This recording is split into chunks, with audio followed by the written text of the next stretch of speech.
Ne cherche plus la validation externe, démontre ta valeur.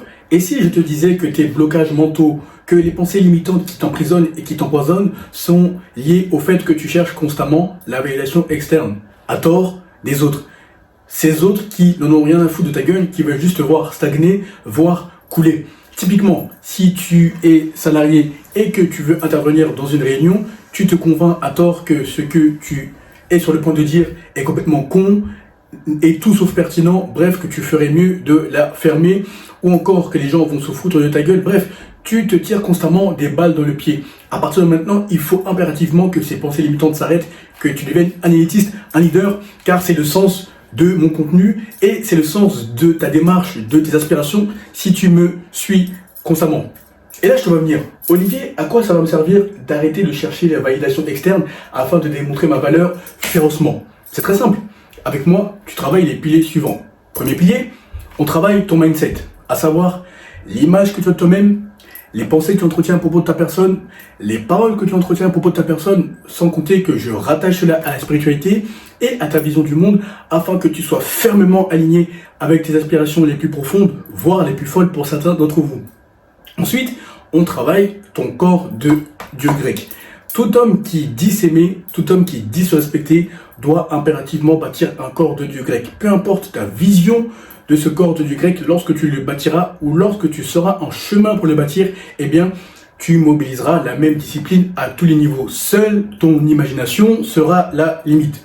Troisième pilier, on travaille tes compétences sociales. Comme tu le sais maintenant, ce ne sont pas les plus intelligents qui réalisent des choses que peu d'hommes ont faites avant eux ou autour d'eux. Autrement dit, ce ne sont pas les meilleurs sur les bancs d'école. Ça saurait ça. Eux, ce sont des bons exécutants. Ce sont ceux qui sont au bon endroit, au bon moment, qui serrent des mains, qui font la bise. Bref, des hommes qui vont chercher ce que le monde a de plus beau à offrir et qui ne restent pas cloîtrés chez eux à broyer du noir et à s'en prendre à la société entière. Quatrième pilier, on travaille ton apparence. Comme tu le sais, nous vivons dans une économie d'attention, nous vivons dans une économie d'apparence. Et cela dans le monde digital comme dans le monde physique. Lorsque tu auras trouvé l'image, le style, l'apparence qui correspond au message que tu veux véhiculer, eh bien, les hommes et les femmes te regarderont différemment, premièrement, et deuxièmement, te traiteront différemment. En effet, il y a une réalité pour les perdants et une réalité pour les gagnants, que tu veuilles l'admettre ou non. Voilà comment on travaille à travers mon contenu gratuit, donc long format, ou mes shorts, et on va beaucoup plus en profondeur à travers mes coachings privés, sur mesure, donc payants. Ne cherche plus la validation externe, démonte ta valeur. Bon, je te lis les titres au cas où tu ne les vois pas. 1. Parie sur ta personne, 2 points, ils se bousculeront à ta porte. Entre parenthèses, mentor diplomatie, je te raconterai une courte anecdote. 2. Tes capitaux mentaux, spirituels, physiques te distingueront. 33%, 33%, 33% pour chacun. 3. Va là où tes rêves sont la norme. 4. Accepte ton changement d'identité. Alors, tu as un problème. Tu as de la valeur, tu vaux quelque chose, tu n'es pas une merde. Mais le problème est que tu ne permets pas au monde de voir ta valeur et surtout, tu refuses ou tu es craintif à l'idée de te vendre férocement pour que les gens voient ta valeur justement, que ce soit dans le monde physique ou dans le monde digital. Raison majeure pour laquelle cela te plombe. Typiquement, tu es constamment enfermé dans tes pensées limitantes qui t'emprisonnent et qui t'empoisonnent. Si tu es salarié et que tu es sur le point d'énoncer une idée qui va peut-être changer le cours de l'histoire, le cours de la boîte ou la trajectoire des objectifs que vous êtes fixés dans le bon sens, eh bien, automatiquement, tu te freines, tu te tires une balle dans le pied. Tu te dis non, ce n'est pas fait pour moi ou les autres sont plus intelligents que moi. Bref, tu t'auto-sabotes en permanence. Si tu es entrepreneur en ligne ou dans le monde physique, eh bien, tu laisses constamment les autres te tirer une balle dans le pied. Bref, tu n'arrives pas à croire en toi et surtout, tu te retranches derrière l'approbation des autres pour réaliser quoi que ce soit. Idem si tu es économiste, si tu es directeur d'un fonds d'investissement, si tu es diplomate, si tu es artiste, bref, le titre, le statut c'est bien, mais il faut travailler la personne qui a ce statut afin d'être fermement aligné. Parce que le statut, ça ne fait pas tout. 1. Parie sur ta personne, 2 points, ils se bousculeront à ta porte. Tu sais, la vie m'a appris en 28 ans d'existence que les hommes et les femmes sont nettement plus enclins, disposés à faire une faveur à une personne lorsqu'elle en a le moins besoin. Typiquement, si tu montes un projet, je parle constamment de projet car un homme est heureux lorsqu'il bâtit, en commençant par son mindset, sa spiritualité, son corps, ses relations et des projets. Un homme doit constamment bâtir, sinon il meurt. Soit tu évolues, soit tu meurs. Il n'y a pas de stagnation. Bref, lorsque tu veux monter un projet dans le monde physique, parce que on vit à l'ère du digital, dans le monde digital, car on vit à l'ère du digital ou dans le monde physique, eh bien, tu attends constamment l'approbation des autres. Alors que souvent, ils n'ont même pas les résultats escomptés dans le projet en question, mais tu te reposes sur eux en présumant que, comme ce sont des proches, ils ont constamment ton bien-être, ton bonheur, ta prospérité à cœur. Alors que non, les gens veulent te voir faire bien, veulent te voir réussir jusqu'à un certain niveau, mais lorsque tu les dépasses, alors là, ça va poser problème. Je sais, ce n'est pas politiquement correct de le dire, mais l'humain est égocentrique par nature, donc il n'aime pas que tu sois le miroir de son manque de couilles, de son manque de courage, de son manque de cran, de ce qu'il aurait pu faire, etc. Et ce que toi, tu as eu le cran de faire. Donc, il faut impérativement que tu arrêtes de quémander l'approbation des autres lorsque tu veux faire quelque chose. Et comment tu parviendras à briser cette pensée limitante ou ces pensées limitantes qui te font quémander l'approbation des autres, justement, encore une fois, par ta routine. Je t'assure qu'il n'y a rien de plus puissant que d'avoir une routine journalière, mensuelle, annuelle. La prière, la méditation, la visualisation, la lecture, le sport. Bref, le fait d'être fermement aligné en tant qu'homme avec tes aspirations les plus profondes, voire les plus folles pour certains d'entre vous, je t'assure qu'il n'y a rien de plus profond. Car si tu quémandes constamment l'approbation des autres, c'est que tu as un problème d'amour-propre, d'estime personnelle, et surtout, tu n'es pas aligné. Donc, il faut impérativement que tu paries sur toi.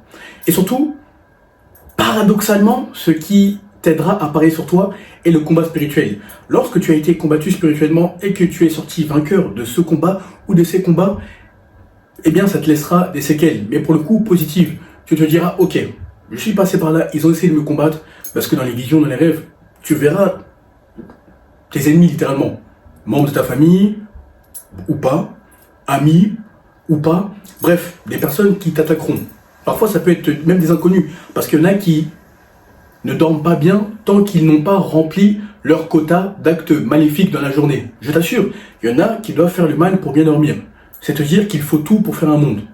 Mais mon point est que lorsque tu auras vécu le combat spirituel, eh bien, tu te diras, ok, j'ai presque tout vu sur le plan spirituel, et en partant du postulat que tout découle des dimensions spirituelles avant de se manifester dans le réel, eh bien, qu'est-ce qui va m'arrêter? Si eux, avec leurs actes maléfiques, ils n'ont pas pu m'arrêter, aucun homme, aucune femme ne pourra m'arrêter. Et dans l'aspect plus amélioratif, positif des choses, toujours en restant dans la spiritualité, lorsque on te donne une vision spirituellement, typiquement, parfois tu peux avoir une idée qui revient constamment et qui est insistante. Ce sont les dimensions spirituelles qui te parlent et il faut toujours écouter car elles ont plus que quiconque tes intérêts à cœur. Parfois tu peux avoir une vision en rêve, non, moi il faut que je sois comme ça, il faut que je réalise ça, même si j'ai déjà réalisé ça c'est très bien mais il faut que j'avance encore plus. Bien ça, ce sont les dimensions spirituelles qui te parlent.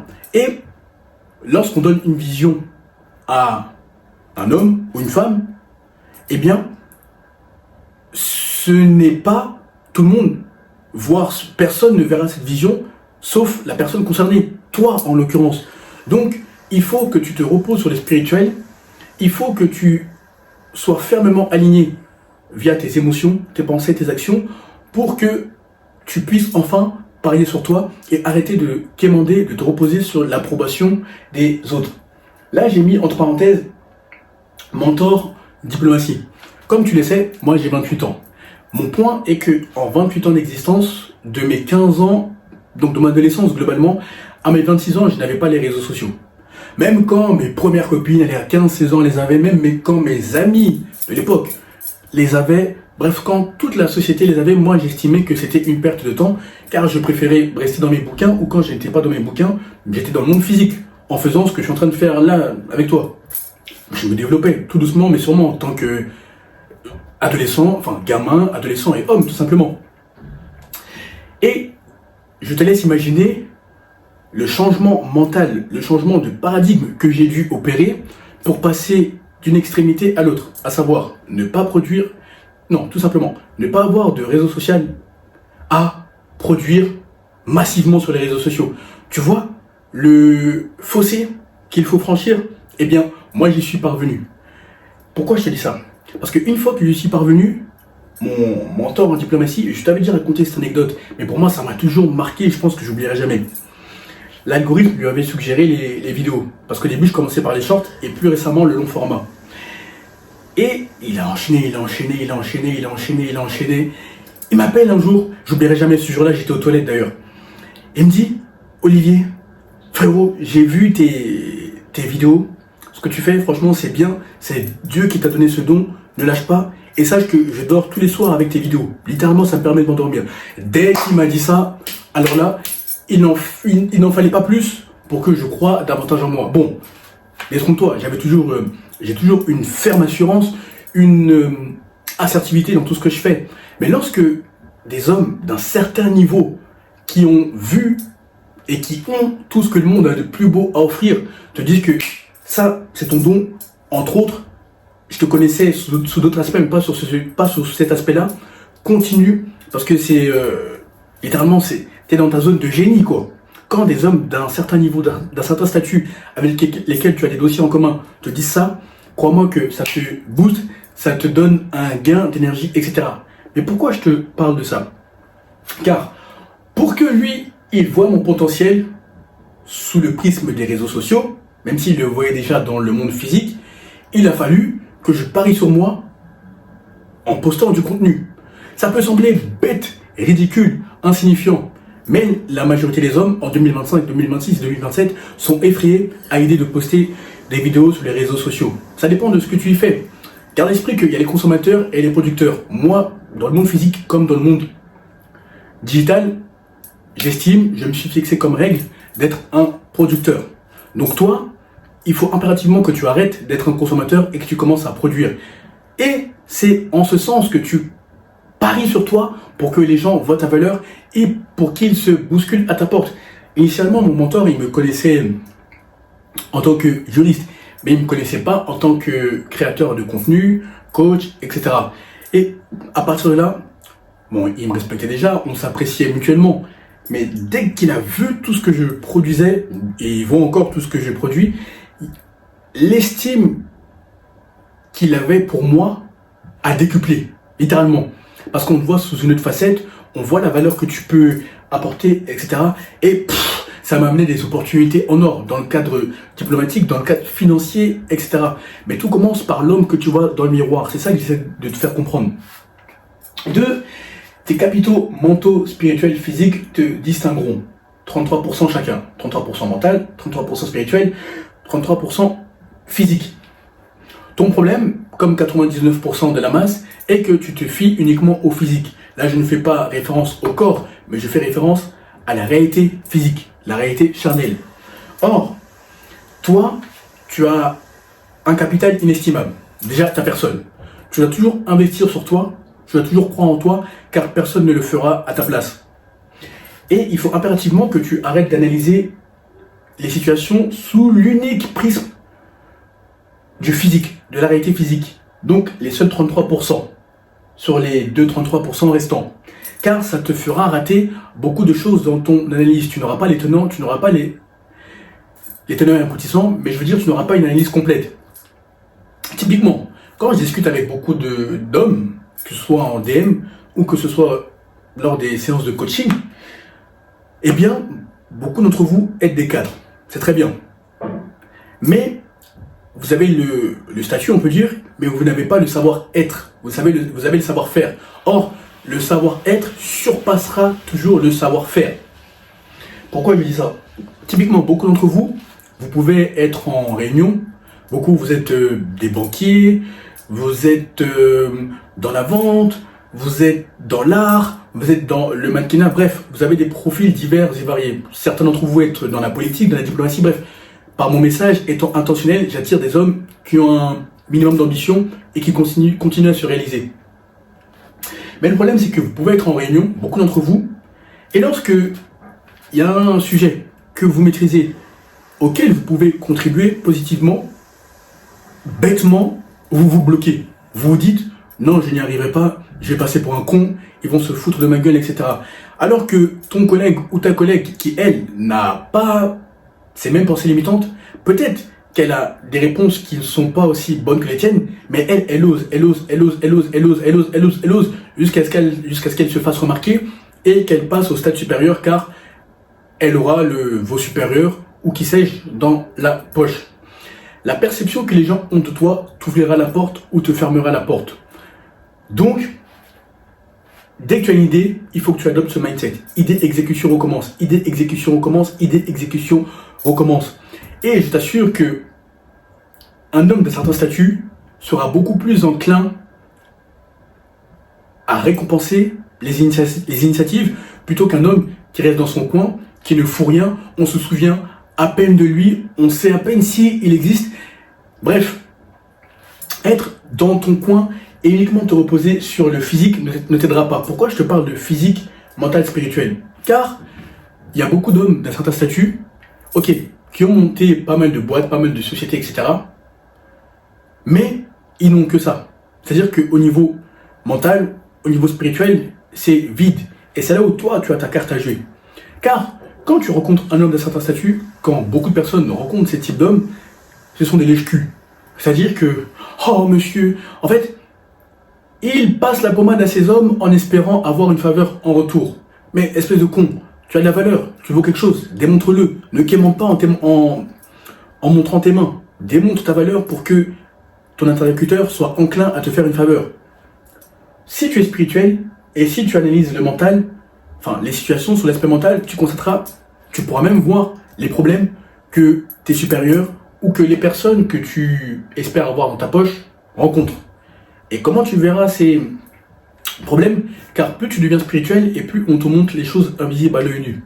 Et plus tu travailles le mindset, donc à savoir voir le verre à moitié plein, voir les solutions quand la masse voit les problèmes, bref, plus tu seras fermement aligné, donc plus ton savoir-être sera fort en fondation, et plus tu verras les choses que les autres ne voient pas.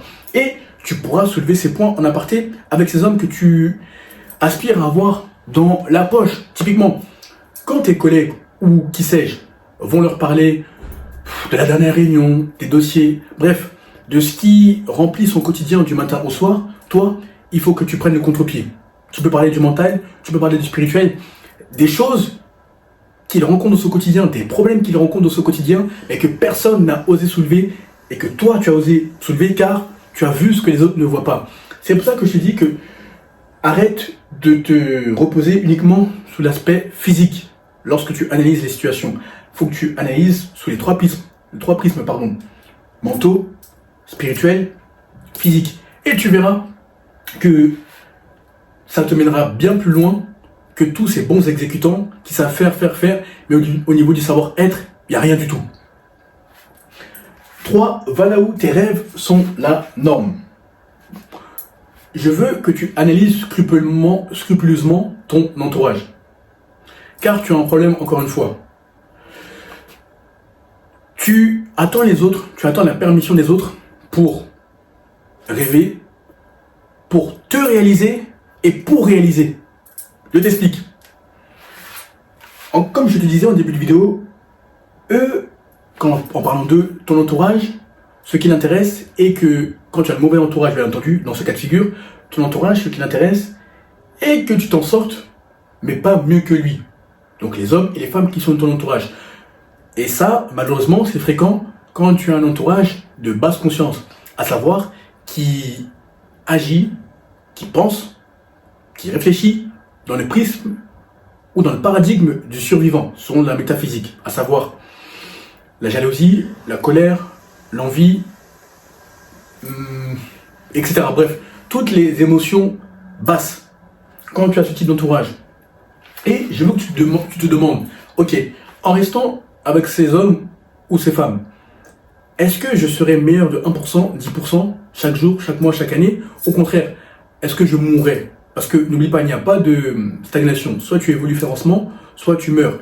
Bref, je veux que tu te poses objectivement ces questions, que tu analyses scrupuleusement, méticuleusement, rigoureusement ton entourage, et que si malheureusement la réponse est négative, c'est-à-dire que tu constates que tu vas mourir et non stagner, change d'entourage. N'aie pas peur de la solitude. Je t'assure que dans ces moments de solitude que tu devras tôt ou tard affronter, car tu dois rompre, ou plutôt tu dois briser cette dépendance affective. La dépendance affective, ce n'est pas qu'avec les femmes, hein, c'est aussi avec les autres. Le besoin constant d'approbation, le besoin constant d'avoir l'aval pour rêver, pour te réaliser et pour réaliser. Bref, lorsque tu seras dans ta période de solitude temporaire et voulue, eh bien, à ce moment-là, tu commenceras à rencontrer d'autres personnes. Il faut que tu changes d'environnement, il faut que tu changes de lieu, bref, il faut que tu sois une nouvelle personne, que tu changes d'identité, et tu verras que si dans ton ancien entourage, tes rêves étaient inatteignables, ton entourage était à l'image des crabes dans le seau, tu sais, lorsque toi tu t'extirpes du seau, et bien eux ils te ramènent vers le bas les autres crabes, et bien tu verras que en ayant un nouvel entourage qui voit ta valeur et qui correspond à ta nouvelle identité, et bien dans cet entourage tes rêves seront la norme, car ils auront déjà ces résultats, ils auront déjà les relations qui vont avec, bref, tu seras l'homme qu'il faut à la place qu'il faut, parce qu'ils verront ta valeur. Non seulement tu vas travailler sur ton savoir-être, mais tu vas aussi travailler sur ton savoir-faire. Alors que beaucoup d'hommes, ils se contentent sur le savoir-faire, faire. Ce sont des bons exécutants, mais il n'y a pas de savoir-être. Bref, c'est comme ça que tu arrêteras de chercher la validation externe et que tu démontreras ta valeur férocement. Personnellement, comme je te l'ai déjà dit dans des précédentes vidéos, moi je me suis débarrassé d'au moins 95% de mon entourage, hommes comme femmes. Ils ont été remplacés par des gagnants et les femmes ont été remplacées par d'autres belles créatures. 4. Accepte ton changement d'identité. Personnellement, la personne que j'étais lorsque j'étais étudiant ou après les études n'est pas la même que la personne actuelle en ayant réalisé ce que j'ai réalisé, en ayant l'entourage que j'ai maintenant. Et c'est normal, car si avant, tu avais un entourage de basse fréquence, c'est-à-dire qui parlait des gens, ou qui parlait des événements, mais dans le sens péjoratif, de foot, etc. Bref, un entourage qui est voué à te faire mourir, au sens littéral et au sens figuré. Eh bien, en changeant d'identité, tu auras un entourage de haute fréquence qui vibrera dans le paradigme de l'intellectuel ou de l'intellect à la raison, au courage, etc. Et dans le paradigme du spirituel, à l'illumination, à la joie, à la paix, etc. Autrement dit, en changeant d'entourage, donc et pas avant tout en changeant d'identité, les choses que tu aimais faire avant, tu les détesteras par-dessus tout. Littéralement. Typiquement, si tu étais seul et que tu aimais regarder tes sites à la con, eh bien, là, tu ne le feras plus. Si tu avais peur des femmes, eh bien, là, elles deviendront un jeu d'enfant au point où ce sera toi le maître du jeu, ce sera toi le sélectionneur. Car en changeant d'identité, donc en changeant d'entourage, par conséquent, tu seras aussi avec des gagnants qui ont l'abondance avec les femmes, qui ont l'abondance généralement, qui ne sont pas là pour impressionner les autres, qui ne vivent pas pour le regard des autres, mais qui vivent pour être la meilleure version d'eux-mêmes et pour être meilleurs qu'ils ne l'étaient hier. Bref, leur seul concurrent est l'homme qu'ils voient dans le miroir, l'homme d'hier. Tu vois le changement de paradigme et le changement même d'énergie entre l'entourage. Il faut que tu l'expérimentes pour comprendre ce dont je suis en train de parler. Et lorsque tu changeras d'identité, les gens te diront, donc l'entourage de basse fréquence, l'entourage que tu avais auparavant, te dira, même par personne interposée, parce que tu ne les verras plus. Moi personnellement, j'ai bloqué beaucoup de monde et je les vois plus. Si je vois ces personnes, c'est comme si je ne les avais jamais connues. Moi, comme tu l'as constaté, j'ai une personnalité assez extrême, c'est tout ou rien. Soit je t'aime beaucoup et je suis prêt à tout pour toi, homme comme femme, soit je te déteste et toi et moi on s'est jamais connus et que le meilleur gagne, littéralement. Même si je suis en concurrence qu'avec moi-même. Et ils te diront même par personne interposée, oui, mais il se prend pour qui, lui? Il a changé, il est hautain, il est dédaigneux, il pète plus que son cul, il est méprisant. Bref, ça c'est parce qu'ils sont encore restés dans le paradigme du survivant, sous le prisme de la métaphysique. Alors que toi, tu seras tellement loin mentalement, physiquement, financièrement, etc., que tu n'auras plus le temps pour eux, en fait. Et je vais te montrer un message que tu risques de recevoir, que ce soit physiquement ou dans le monde digital, lorsque tu changeras d'identité. Comme tu le sais, Hugo est l'un de mes bras droits. J'en ai pas beaucoup, mais j'ai des bras droits solides. Et lui, étant spirituel, il m'a dit, Olivier, j'ai une intuition un jour. C'était en janvier 2025. Vu la tournure que prend notre vie, la tournure positive, il y a beaucoup de gens qui vont essayer de nous casser. Donc ne soyons pas distraits et restons fermes dans notre route. Il ne pouvait pas avoir tort en l'occurrence. Pourquoi? Je vais te lire le message qu'il a reçu. Après m'avoir partagé son intuition. Et je vais te l'afficher d'ailleurs. C'est pour te dire que lorsque tu changes d'entourage, et lorsque tu réussis férocement, selon ce que les dimensions spirituelles ont déposé entre tes mains, eh bien, tu constateras que l'ancienne identité, donc ton ancien entourage, tenteront de te tirer vers le bas. Mais c'est là où tu dois rester ferme dans ta route, car la réussite est déjà entre tes mains et sera plus grande si tu restes ferme dans ta route. Je vais t'afficher le message, je vais te le lire. Hey Jay, ah oui, le surnom de Hugo c'est Jay Chris Mentor, mais sinon c'est Hugo. Tu ne me connais pas, mais moi je te connais. Ce message est anonyme, libre à toi de le montrer aux concernés. Mais je t'aurais prévenu, fais très attention à Olivier Maimbo. C'est ton meilleur pote, ton associé, mais il te jalouse et veut ta vie. Observe-le de loin, regarde son comportement avec toi. N'as-tu pas remarqué que votre relation a changé récemment? Quand je dis ça, je veux dire qu'elle est devenue un peu trop fusionnelle, comme si lui et toi étiez indissociables. Je sais que vous avez des projets en commun, me demande pas comment, mais méfie-toi. Analyse votre relation. N'as-tu pas remarqué que tu es de plus en plus isolé? Je sais qu'en ce moment, vous êtes dans votre posture de millionnaire. Quand je te parle de jalousie, c'est subtil. Par exemple, il te demande des contenus que tu as filmés pour les poster comme si c'était lui, comme si c'était chez lui. Tu trouves pas ça un peu bizarre? Sois vigilant. Choisis bien tes associés et comme je te l'ai dit au début, libre à toi de faire le bonhomme, de foncer tête baissée et montrer ce message à Olivier. Je t'aurais prévenu, tu te souviendras de ce message dans quelques mois ou quelques années. Bonne continuation à bon entendeur. Le message va s'afficher normalement. Là, j'ai utilisé mon ancien iPhone pour te montrer. Bref. Mais quand Jay, il a reçu, Hugo plutôt, parce que Jay c'est son surnom, quand Hugo il a reçu ce message, franchement, il a rigolé. Il m'a envoyé ce message, il m'a dit, tu vois Olivier, j'avais raison, mon intuition était bonne. Et même mes mentors en finance, spiritualité, diplomatie, dès qu'ils ont vu ça, ça a confirmé ce qu'on pensait. C'est un con que je ne vois plus, qu'il n'est plus dans mon chemin, et même si je le vois, j'ignorais. D'ailleurs, je sais qui c'est. C'est celui qui aimait les vieilles femmes. Bref. C'est pour te faire comprendre que lorsque tu changes d'identité, eh bien, ton ancienne identité, donc ton ancien entourage, tenteront de te tirer vers le bas. Mais toi, il faut que tu restes ferme. Donc, je t'assure que si tu paries sur ta personne, les gens se bousculeront à ta porte, car ils sont plus enclins à faire une faveur à une femme ou un homme qui n'en a pas besoin. Tes capitaux mentaux, spirituels, physiques te distingueront. Si tu capitalises sur ça, si tu vas là où tes rêves sont la norme, et si tu acceptes ton changement d'identité, je t'assure que tu ne chercheras plus la validation externe et que tu démontreras ta valeur férocement. Écoute, applique férocement le contenu, obtiens des résultats phénoménaux, et lorsque tu es prêt à passer au niveau et à la vitesse supérieure, tu m'envoies le message pouvoir sur Instagram. Je verrai si tu corresponds à l'un de mes programmes et surtout si tu es prêt à investir sur toi. À très vite.